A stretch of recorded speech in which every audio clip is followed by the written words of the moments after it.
Hello, thanks for being in a new video. This time we have unboxing of the HONOR Magic7 Pro. Let's start. This is the high-end device of HONOR. So we will be in front of the best that this manufacturer can offer us. It is not yet officially on sale in Mexico, however. You can already register to get a discount of 5,500 pesos when it goes on sale. So in the description, I leave you the link in case you want to go to access to this registration, because definitely is a significant discount to be able to access this device. It must be said that HONOR is having a strategy a little late since this device was presented in China some time ago. Was presented in Europe for a month and still does not arrive in Mexico, then we see a significant gap. Personally, I would like the arrival of these devices to Mexican lands would be faster, but tell me what happens in your region. If you are not from Mexico, write it in the comments. Let's take the device out of the box so we can get to know it in more depth. For now, we get straight to the back cover of this device, which looks very nice. In this case, we are in front of the Moon Shadow Gray edition, and it will also be available in black color. Honestly, it looks very nice. Note this finish they have placed for the back that reflects different textures, although the cover is completely smooth. But note that also around the camera, we're going to find a distinct relief. We don't find a completely round ring, but on some edges we're going to find a wider thickness, which gives it a nice touch of originality amidst many devices that also integrate a circular module on the back cover for the cameras. But it is definitely a nice looking device. We're going to turn it on while we see what else is included in the box here. And we're going to find directly with this small box where the case is going to be placed. Fortunately, if they include this accessory that other manufacturers do not include in the high end, so it will be an important benefit when purchasing this device. Also note that it comes with a nice texture here on the inside and is completely smooth and matte on the outside. It is a completely flexible case, and now you tell me, how would you prefer to use this device, with a case or without a case? I think the case doesn't take away from the good aesthetics, but without a case it looks even more advanced, so I would prefer to use it without a case. But let me know your opinion in the comments. Let's see what other things are included here in the box, because there is also the tool to remove the tray and place the nano SIM card, and we are also going to find the cable and the charger.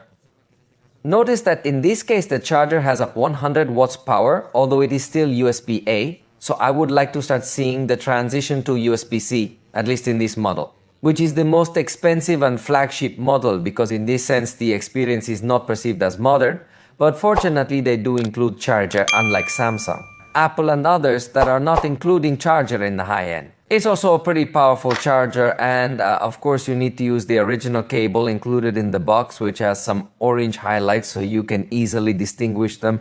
If you don't use the original cable, you're not going to take advantage of the 100% of the power that this charger gives us. So that's what comes included over here in the box. We're going to put this back and we'll take a closer look at the cell phone to find out its specs as well. I've already got the device set up so we can take a look at all the details. Let's start with the design. It is 8mm thick and weighs approximately 223 grams. It does not seem to be within the trend of Apple and Samsung to make as thin as possible your cell phone, which really is not annoying, but I simply make the difference between the strategies of each manufacturer. In this case, bets much more on giving you a very good capacity battery, which I will talk about in a moment. We find aluminum frames, very nice back cover, and the front we find the nano crystal shield of HONOR, i.e. it will be an extremely hard and resistant glass, which comes in handy to fight against any fall. It also has the IP68 and IP69 level of resistance against water and dust, so you can be sure that it will not be damaged if it accidentally falls into the water, as it would not only withstand being submerged to a depth of 1.5 meters, but also high pressure jets of hot water. So in theory it is very well protected, although like any device that has water resistance, remember that the manufacturer has no way to check the treatment you gave it in case it gets damaged. So it is advisable not to be playing with the device in the water. It is a protection more focused on accidents than recreational use of the device in the water.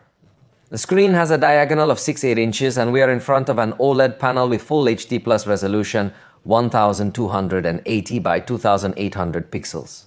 Also with 120 Hz in its refresh rate, and we are also going to find an exaggeratedly high attenuation rate to protect your eyesight and prevent it from becoming fatigued. In addition, we will find this new option that will simulate some blur on a daily basis to help avoid eye strain, although this option is disabled by default, as well as the natural tone option. But these are two options that are available and we didn't see them before. So the display screen everywhere you look is very good. And HONOR puts a very special emphasis on the level of comfort that it would be able to offer users. We're also going to find stereo sound with a speaker on the bottom end and a speaker on the top area. In fact, up here we are also going to find infrared, something that is uncommon in several devices from the high end. Then it will function as a universal remote control. Also on the front camera we will find a 50 megapixel sensor with f2.0 aperture, although unfortunately fixed focus. And yes, as you notice, it seems to have two cameras, although the second one is actually a D-depth sensor that serves to have an advanced facial recognition. Very similar to Apple's Face ID. And note the difference because even though other devices may offer facial recognition, most of them are not. The other two-dimensional fingerprint readers do it in 2 dimensions, so it is not so secure. But this device does offer you this recognition in 3 dimensions. But not only does it offer you advanced facial recognition, but also fingerprint reader. So it's up to you as a user to decide. In that sense, it offers a very positive experience because the 2 methods of protection offer you a very good level, plus it has a special chip for everything related to security. Note then that at the time of registration of your face, you can move this face a little to make a considerably good registration, and that works even in dark scenarios. Also note that the fingerprint reader is ultrasonic and is not an optical reader, so it does not need to emit a strong light to detect your fingerprint. Plus, it is much faster and unlocking could be done even with your finger a little wet. But I got a little sidetracked because we were talking about the front camera. So let's look at an example. And notice in the preview the result looks very burnt. But after processing it improves, although it still looks a little overexposed to me. I don't think it's going to be a selfie specialist, especially since despite offering a very wide camera, it doesn't have autofocus. Also consider that HONOR is still prioritizing portrait mode for some reason. So even if you are in photo mode, if you rotate to the front camera, it immediately switches to portrait. So you always have to pay attention to know if the bokeh effect is on or off, because in case it is on and you don't notice it. If you want to take a picture with a nice landscape behind it will appear out of focus, then personally I don't like this HONOR strategy of always switching to portrait mode when you use the front camera.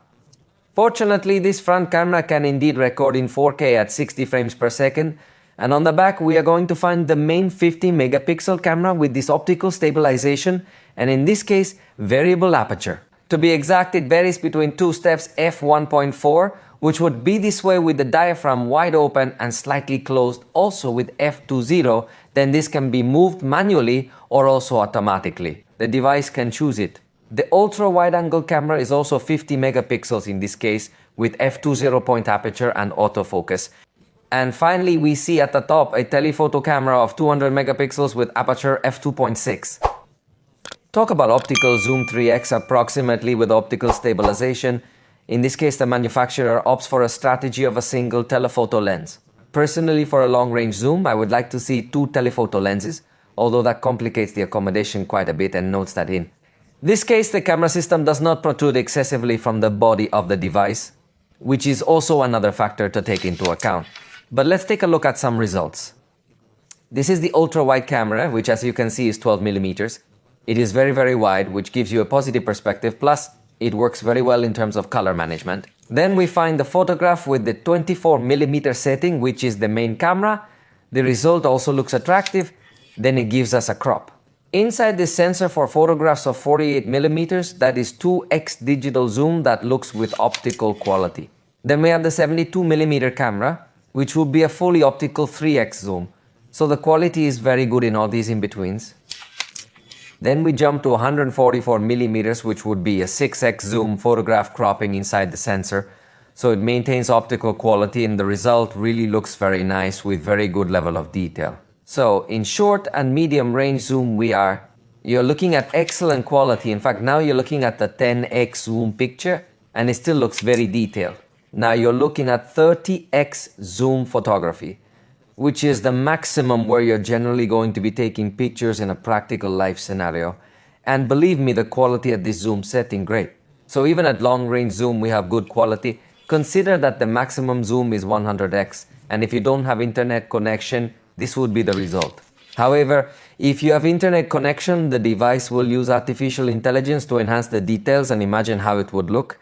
And really, the picture is completely spectacular. Although I repeat, consider that you need internet connection if you want to enjoy this improvement. But it is very clear that although it does not have two telephoto lenses, the pictures come out very well in all possible settings, both short, medium and long range zoom. It has a very good performance. At the photographic level, can compete very well. And for video recording, note that we will also have compatible HDR recording with 4K at 60 frames per second and also available for telephoto camera. Then the video recording meets also. The battery has a capacity of 5,850 milliamperes. It seems that it will be one of its strengths, although we will have to put it to the test.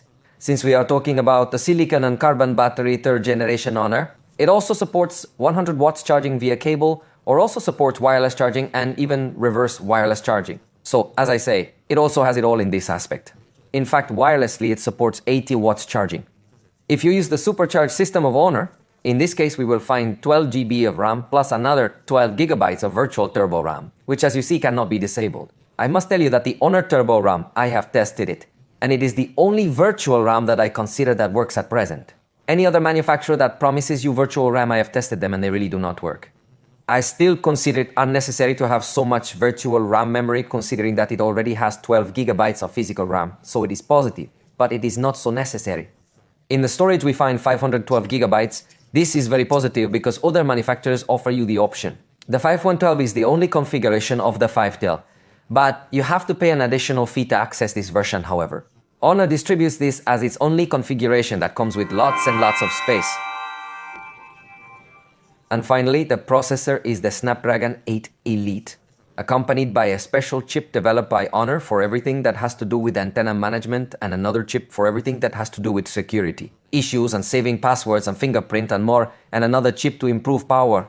So it's a device that has a lot of chips, but if you want a numerical reference of how this processor performs, here are the results with Geekbench that give us 3,022 points on a single core, 8,717 in multi-core, and in Antutu it got a score of 21,48,813 points in my test.